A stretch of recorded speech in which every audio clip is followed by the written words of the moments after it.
Hello everyone, how are you doing? This is MD Tech here with another quick tutorial. In today's tutorial, I'm going to show you how to turn on or off reel notifications on your Instagram account. So this should hopefully be a pretty straightforward process here, guys. And without further ado, let's go ahead and jump straight into it.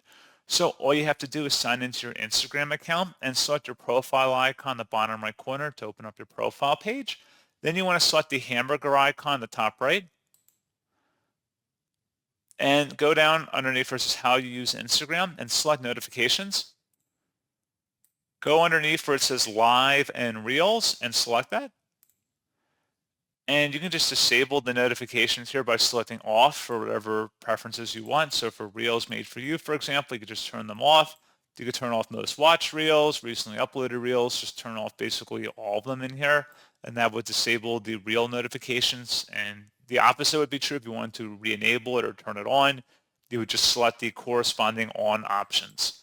So pretty straightforward process, guys. And as always, thank you for watching. I do hope that I was able to help you out, and I do look forward to catching you all in the next tutorial. Goodbye.